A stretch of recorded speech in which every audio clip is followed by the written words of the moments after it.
The shove came so hard, Bruce Lee's heel slipped off the curb, and in one ugly second, he was down in the gutter, one hand in black water, his shoulder striking stone as filthy runoff splashed across his white shirt and up his jaw. Laughter snapped through the street before he even looked up. The man who had shoved him stood over the curb like he owned the block and everyone breathing on it. Thick neck, heavy shoulders, black shirt stretched over a barrel chest. One gold ring flashed as he pointed down at Bruce and grinned at the small crowd gathering around the noodle stall and fruit crates. Look at that," he said. "Little movie man can't even stand." A few vendors lowered their eyes immediately. One old woman reached for her basket and backed into her doorway. A teenage delivery boy froze with a stack of wrapped parcels in both arms, unsure whether to watch or run. Bruce pushed himself up, water dripping from his sleeve. His face stayed calm, but his eyes had already measured everything. The enforcer. 2 men behind him, one by the fish stall, one half hidden near the tea shop door. Not random, not drunk, set positions. He stepped toward the curb. The enforcer planted a shoe on the edge and blocked him. "Did I say you could come back up?" Bruce looked at the man's foot, then at the hand lowering toward his chest. The hand caught his collar first. The enforcer yanked him forward hard enough to wrinkle the shirt and bring their faces inches apart. The stench of cigarettes and garlic rolled off him. "You walk this street. You look down when men are talking."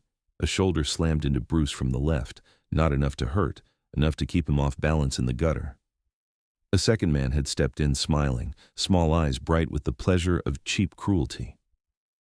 "Maybe he didn't hear you, Wah." Bruce peeled the fist from his collar with one quick motion, not violent, just exact. The thumb bent back. The grip broke. For a second, the enforcer's grin vanished. Then it came back uglier. "Oh," he said softly, "you touch me now?" Behind Bruce, someone kicked his satchel out of his reach. It skidded across wet stone, hit the wheel of a parked handcart, and fell open. Papers spilled halfway into the street. A woman gasped. Nobody moved to help. Bruce turned his head once toward the bag. That was enough invitation for the third man. A palm struck the back of Bruce's shoulder, trying to drive him forward face first into the curb. Bruce shifted half a step and the force missed its target. The attacker stumbled instead, shoes splashing deep into the gutter water. More laughter, meaner now, hungrier. The enforcer didn't like that. He stepped down off the curb, closing the space completely. "Pick up your things," he said, "with your teeth." No answer. The man's smile flattened. He shoved Bruce in the chest. Bruce slid back one step in the water, steady. Another shove, harder, still nothing. The crowd felt it before they understood it. Something wrong with the picture. The bigger man was putting force into him and not getting the reaction he wanted.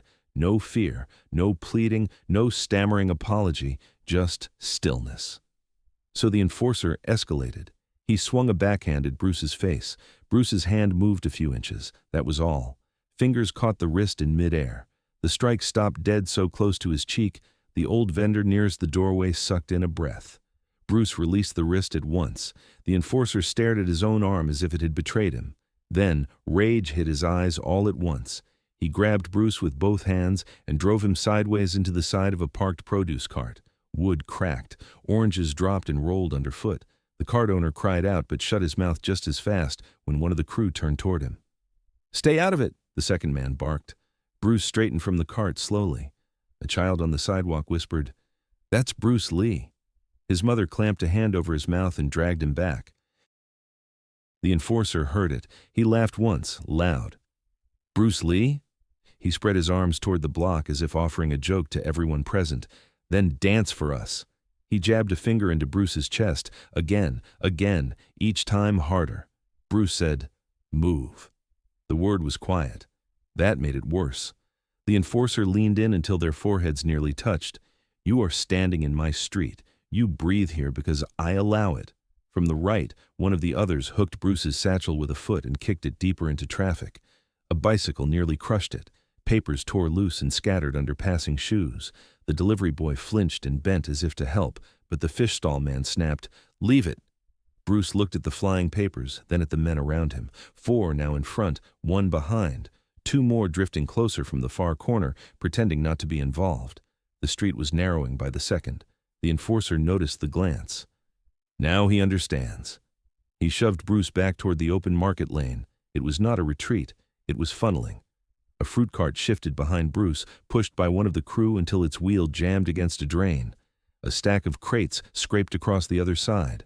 Suddenly, the lane ahead looked open, but only in one direction, straight through the busiest, tightest section of the block where bodies and stalls would trap movement. "Walk," the enforcer said. Bruce did not move. A fist drove into his ribs from behind, not full power.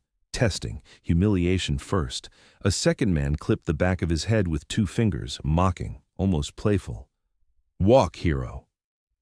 Bruce turned just enough to look over his shoulder. The man behind him smirked and lifted his chin, but his smirk faded when Bruce's gaze settled on him. Cold, flat, immediate. The smirk came back weaker than before. The enforcer saw that too and grew harsher. He seized Bruce by the sleeve and dragged him 3 steps through the shallow gutter, then shoved him toward the lane. Bruce let the fabric pull free rather than rip, took 2 steps, and stopped again. That stop irritated them more than any resistance could have. The second man came in fast, hand shooting for Bruce's throat. Bruce slapped the wrist aside and stepped offline. The attacker ran chest first into a hanging rack of cheap shirts. Metal toppled, hangers clattered across the stones. A woman screamed and ducked inside her shop. For an instant, the crowd thought the fight had started. It hadn't. Not fully. Bruce had still not struck anyone. That was the worst thing he could have done to men like these. It made them feel small. The enforcer's face changed. The swagger thinned. Something raw appeared beneath it. He jerked his chin, and the men spread wider, no longer crowding for show, but spacing to seal exits. Bruce felt the pattern settle around him, 1 to the left by the tea crates, 2 to the right near the butcher hooks, 1 behind with enough room to rush, the enforcer in front, center line, wanting the first clean hit in public. "Last chance," the enforcer said. "Kneel, apologize, pay, and maybe I let you leave with your teeth." An old vendor, the one with the cracked wooden stool by the wall, whispered without lifting his head, "Please go. They run this street." The enforcer heard him, turned, and slapped the old man so hard the stool tipped over. That changed the air, not loudly, not dramatically, but everyone felt it. Bruce's chin lowered a fraction. The enforcer smiled, sensing he had finally found the nerve. "There it is," he said. "Now you're angry." He snapped his fingers. The man behind Bruce rushed first, arms reaching to pin his shoulders. Another came from the right with a straight punch aimed at Bruce's mouth. A third dipped low for the waist, trying to drive him backward into the crates. 3 directions, tight space, wet stone. Bruce moved. His right foot slid just outside the rushing man's line. His elbow cut backward into the ribs behind him. The grab collapsed with a choked grunt. In the same beat, Bruce's left hand parried the punch past his cheek, and his knuckles cracked once into the attacker's nose. Not a swing, a short, brutal snap. Blood sprayed across the tea crate. The low man still came on. Bruce turned his hips and drove a knee into the man's shoulder, folding him sideways into the stacked fruit boxes. Wood burst.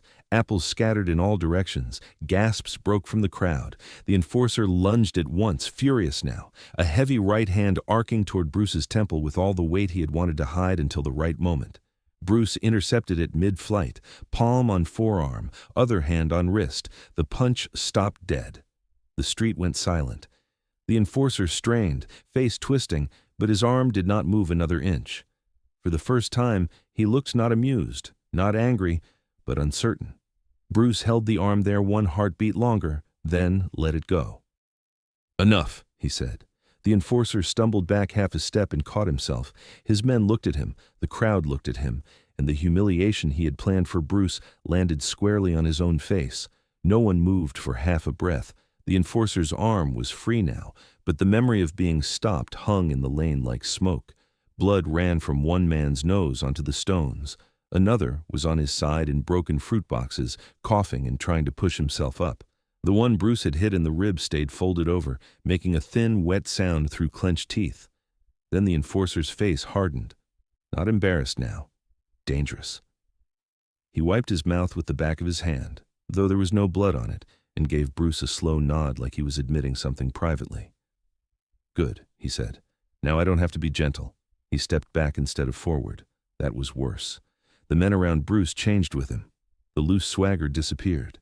They spread with purpose, widening the semicircle, taking angles instead of crowding. One dragged a crate with both hands and dropped it behind Bruce's calves. Another hooked a bamboo pole through the handles of a handcart and yanked it sideways until the wheel locked against a post, sealing the lane. Metal shutters rattled as someone banged on them twice, a signal, sharp and ugly. Bruce turned his head a fraction.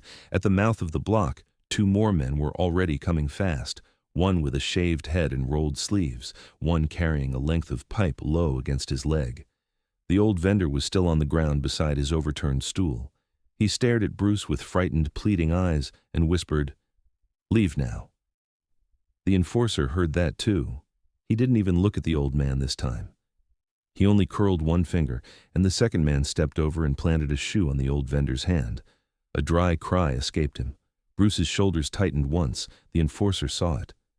"There," he said quietly. "That's what moves you." He pointed at the old vendor, then at Bruce.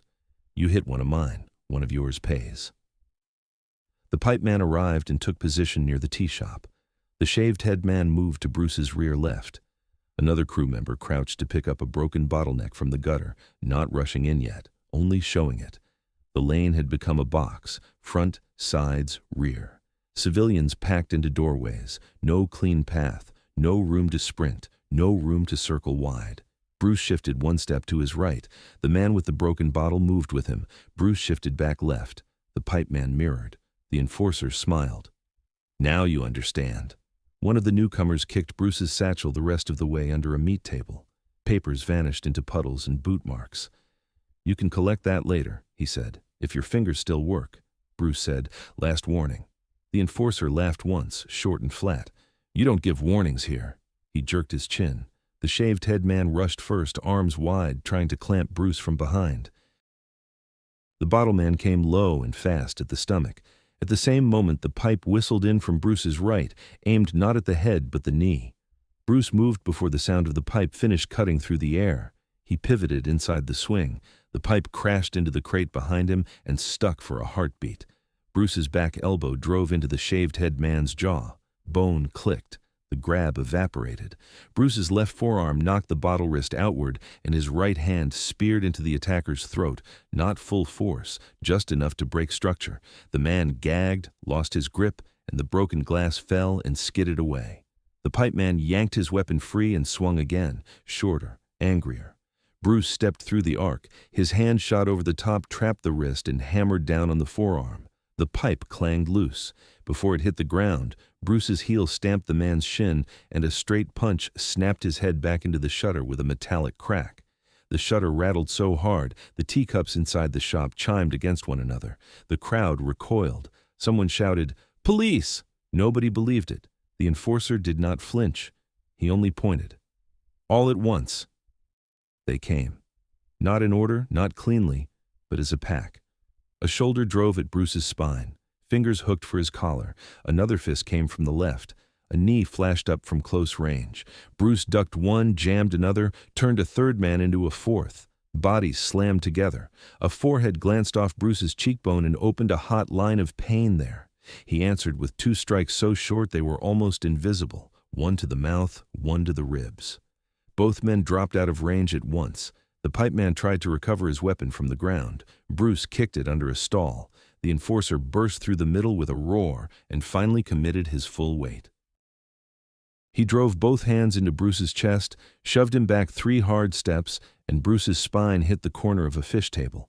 Ice, scales, and silver bodies spilled over his shoulder and down his back. The smell hit like a slap. The crowd gasped again, seeing him pinned for the first time. The enforcer seized the moment. He forearmed Bruce across the throat, crushing him against the table edge, while another man grabbed Bruce's right arm and another swung at his kidneys from the blind side. Bruce dropped his weight. The kidney shot clipped him but lost power. He twisted under the forearm, trapped the grabbing hand against his own chest, and ripped free. His head snapped forward into the enforcer's face. The crack of it turned the man's snarl into a burst of red across his lips. Bruce followed instantly, driving a palm heel into the sternum that launched the enforcer backward into 2 of his own men. They all hit the ground together. For 1 second, the lane opened. Bruce bent and hauled the old vendor by the elbow toward the tea shop door. "Inside," he said. The old man staggered 2 steps. Then the second man grabbed the old vendor's shirt from behind and yanked him backward so violently the cloth tore at the collar. Bruce turned too late to stop the motion, but not too late to see the fear in the old man's face. That did it. Bruce crossed the distance with one sharp burst, slapped the attacker's hand off the vendor, and hit him once in the body. The man folded as if his bones had been pulled out. Bruce turned and struck another in the jaw before the first had landed. The pipe man lunged barehanded now, desperate, and Bruce trapped both wrists, slammed him face first into the tea shop frame, then flung him sideways into hanging duck hooks. The metal hooks tore down in a screaming shower. Panic rippled through the bystanders. People shoved deeper into shops. A woman lost one shoe and left it behind. 2 children started crying somewhere out of sight. The enforcer pushed himself up through blood and fish scales, breathing harder now. He looked around at his men sprawled in produce, against shutters, over toppled stools. The street had seen too much. He could not end this with talk anymore, so he changed the rules. He reached under his shirt and pulled out a short knife. Not a flourish, not a warning, just steel, wet and sudden in the market light. A murmur of terror went through the block. Bruce went still. The enforcer pointed the blade at the old vendor first, then turned it toward Bruce. "Now you're coming with me," he said, "or he bleeds first." 2 of the remaining crew members dragged the old vendor upright and shoved him toward the dock end of the street. Another kicked open the side gate near the warehouses. The shaved-head man, jaw swelling, staggered into position to block the road back. It wasn't random. It was prepared. Bruce saw the open gate, the darker corridor beyond it, the shadows moving inside, more than he had counted before. The enforcer backed toward it with the knife raised and the old vendor trapped in front of him like a shield. "Come on," he said, smiling through blood now. "You wanted enough. I'll show you enough." Bruce followed. Not fast, not hesitant, just close enough that the enforcer kept retreating and far enough that the blade stayed away from the old man's throat. Behind them, the ruined market lane watched in silence as they moved toward the warehouse entrance, where the light died, the space narrowed, and more men were already waiting. The gate slammed against the warehouse wall with a hollow iron bang, and the sound rolled through the dockside passage like a warning no one on that block could pretend not to hear. Inside, the air changed at once. The market noise thinned behind them.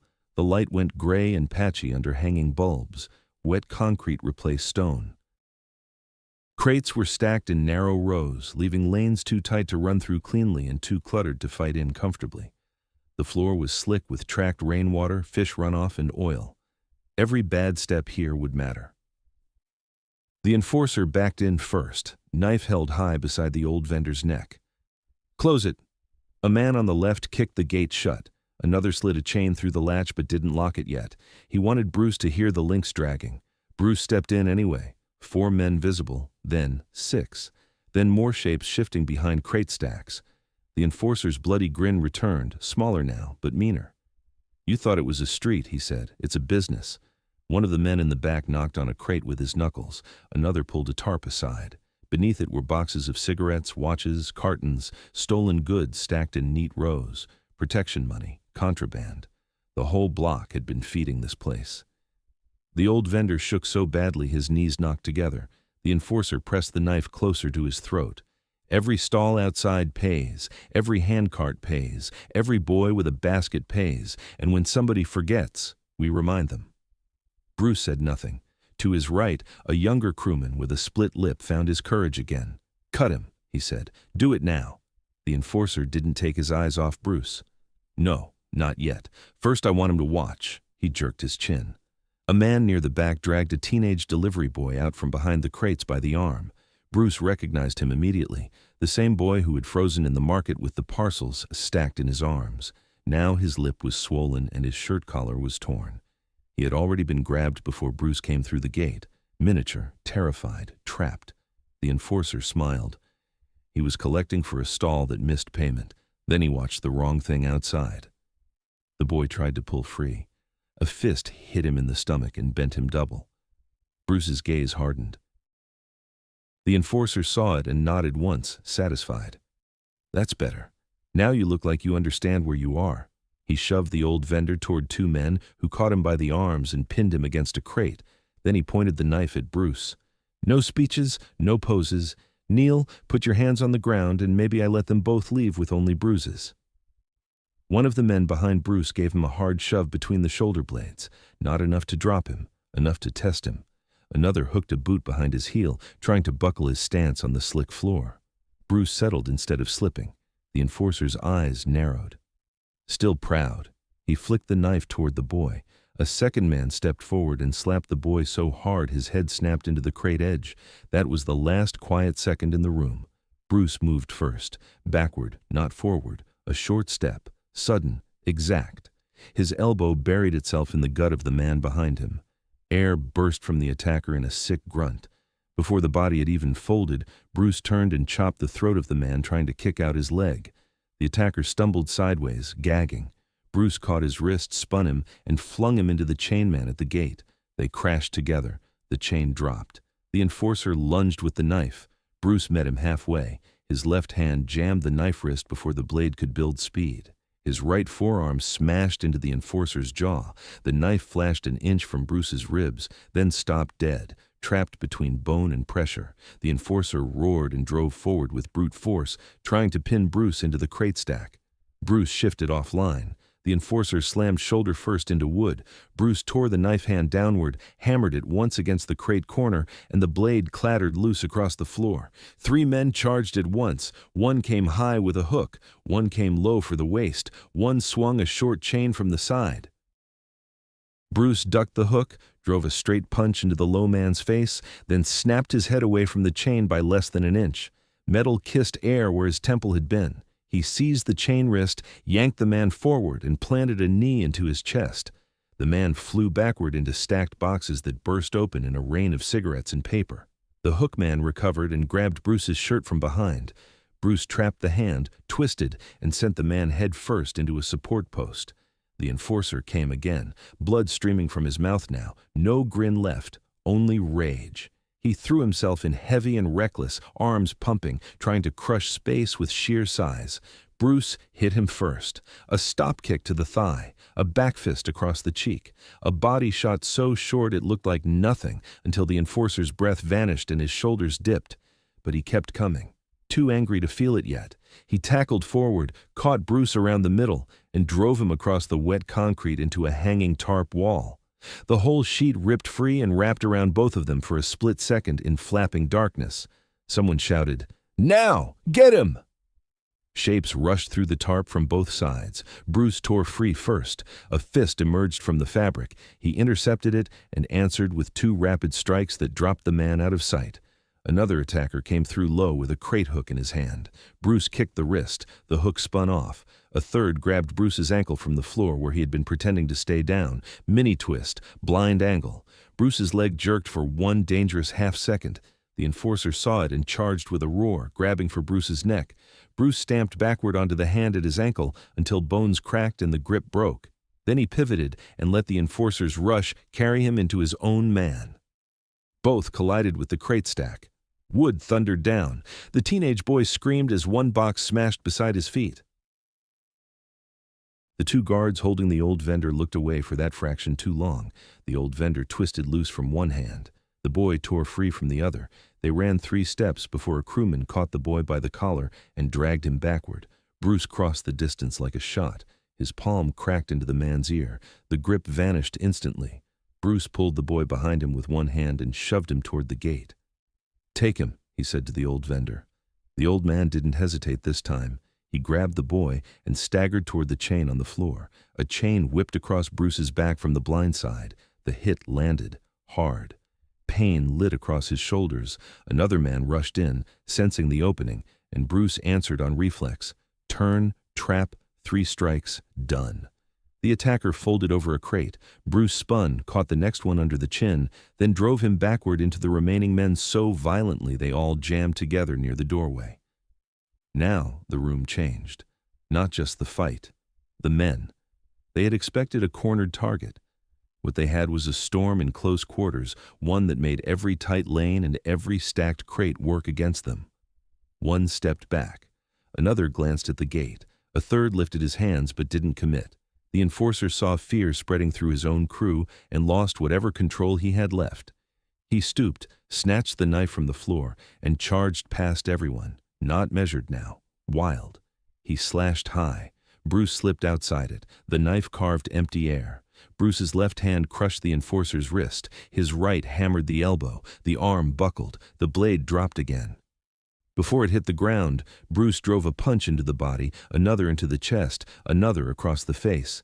The enforcer reeled, arms flailing, and Bruce finished it with a vicious sidekick that launched him backward into the center crate lane. He hit hard, tried to rise, didn't make it.